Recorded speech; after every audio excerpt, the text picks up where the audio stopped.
Hi guys, it's me again, Jeline. So for today's video ay nandito tayo sa Victory Liner at bumibili ng ticket papuntang Clark.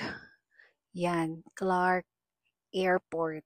So yan, as you can see, nandiyan na tayo at ang inyong lingkod ay magliliwaliw kasama si Madam Brenda.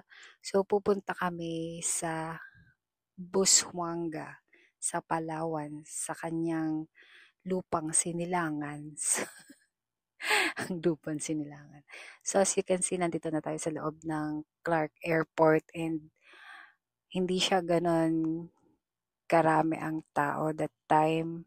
And ayan, hindi siya crowded, kumbaga. Yung mga panahon na yan is mag-check-in na kami ng aming baggage. Kami na yung next sa counter and after nyan, diretso na kami sa departure area. So, yan, nagmamagandang person, naglakad-lakad, hindi masyadong matao. Tapos yan, wala, nagagandahan lang ako sa Clark Airport. Siguro dahil hindi crowded. So, ayun. Anyway, dito tayo sa gate 7 kung saan kami mag-wait para mag-departure. So, ayan yung airplanes. And, yan.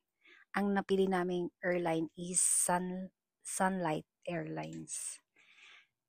So, ayan, bababa na kami niyan. Ito yung mga kasama ko, si Bless, tsaka si Madam Brenda. And ito yung departure time namin. So, nakapila na kami, ganyan. As you can see guys, umuulan kasi that time is bagyo.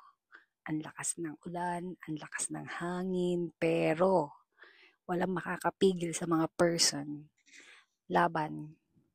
Since hindi naman canceled ang flight, wala kaming magagawa kundi sugurin yung ulan gamit itong blue na payong. So yan, nakikipagbunong braso ako sa malakas na hangin dyan. Talagang grabe. Ang lakas ng hangin, tapos sinasabayan pa ng malakas na ulan, basa na ang person. So medyo malapit na tayo dyan sa airplane and nagmamadali ng maglakad ang person yan. So, yung payong dyan is nakakalat na, hindi. Actually, iniipon yung payong dyan kasi ibabalik ulit dun sa kabila, sa pila. So, ayan, paakyat na ang person sa airplane and yun. After nyan, syempre, nanap na yung seat and take off na ng airplane. So, nakita nyo, di ba? Yung window ng airplane is may rain. So, ayan, grabe guys. Quick story lang. Bago kami nagpunta ng airport, dumaan muna kami sa friend namin na si Mai. Nag-sleep over kami doon kasi taga Clark siya, Pampanga. So, kinabukasan, pumunta kami ng Clark Airport. So, yun na nga. As you can see guys, malakas ang ulan niyang mga time na yan. And at the same time, malakas din ang hangin. Pero, since hindi canceled yung flight, yan, gumora pa rin kami. So, yan, medyo mataas na yung airplane yan. And, yan, nakuha ko pang mag-video. Medyo hindi pa zero yung visibility niyan. Pero pag angat pa ng airplane, zero visibility na talaga. And, yan, 'di ba nakita nyo? O yan, nag-zero visibility na siya. And, yun na nga. Excuse me. First time kong mag-travel ng ganyan na umuulan. Kaya naman, ang inyong lingkod ay hindi maiwasang kabahan ng slight. Slight lang naman, guys. Pero yun, alam ko naman na, safe yung flight kasi kung hindi, ika-cancel na nila dapat yan. So, ayun. Ng mga time na yan is nakikita ko pa yung paligid. Pero pag umangat na talaga yung airplane sa pinakataas, yun, nag-zero visibility na siya. And then, ayun, so since zero visibility, walang magandang view, is nakakaidlip-idlip ang person sa biyahe. Pero, dahil nagkaroon ng turbulence yung plane, ayan na gising ang person at sobrang grabe yung turbulence, yung pangalawang turbulence ng airplane. Kaya napapikit ako, napadasal talaga ang person na, Lord, gubayan niyo yung airplane na sinasakyan namin at ang lahat ng airplane na bumabiyahe kasi ang lakas ng ulan. Siya nang bahala sa lahat. So, yun. Tingin-tingin ako sa paligid and ayun, nakarating naman kami ng Busuanga guys, ng safe and yun. Natuwa talaga yung puso ko kasi finally sa tagal ng panahon ng pagpaplano namin ni Madam Brenda na pumunta sa lugar niya is natuloy na talaga. So, ang ganda ng place na to. First time na makarating ako ng Coron, Palawan. And yan, susulitin talaga natin ang punta dito guys. So as you can see, ang ganda ng view. Paano na kami yan? Take on. Yan, papunta na kami sa airport ng Busuanga ng mga time na yan. So, ayan, share ko sa inyo kung gaano kaganda yung yung lugar ng Coron. Diba? Ang ganda ng creation talaga ni Lord, no?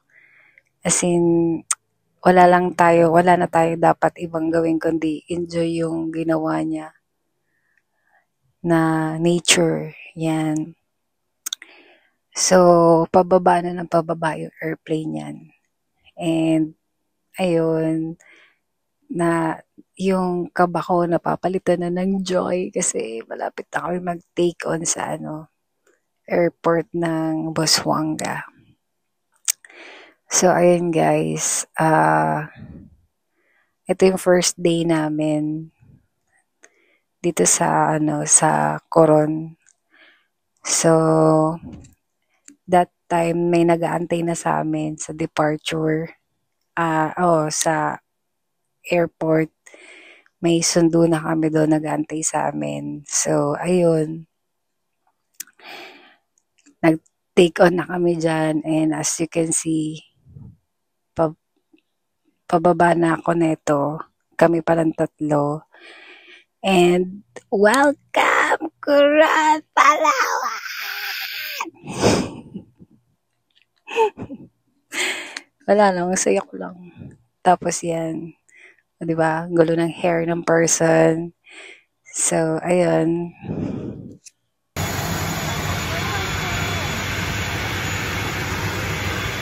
Let's welcome to selfie tayo dito. Dalaga na ako.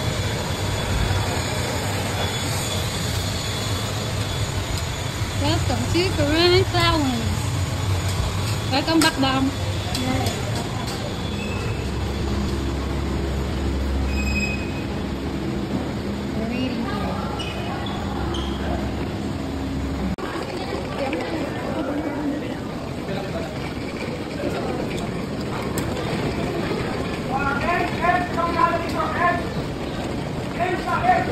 Where?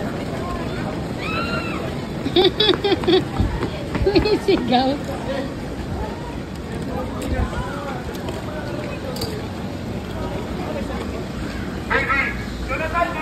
So, ayun na nga, on the way na kami sa place ni Madam Brenda kung saan sila nakatira. And, ayan, sobrang saya ko kasi finally, nasa Coron na ang person. And pag-uwi namin, ayan na yung dinner namin, puro fish. Actually, first time kong makain yung mga yan talaga. Ang sarap. And then, nagpunta kami dun sa bahay ng friend niya, yung sumundo sa amin. So, yan, tamang chill-chill lang. And, yun lang, guys. This is the day 1. Thank you for watching. Bye, guys.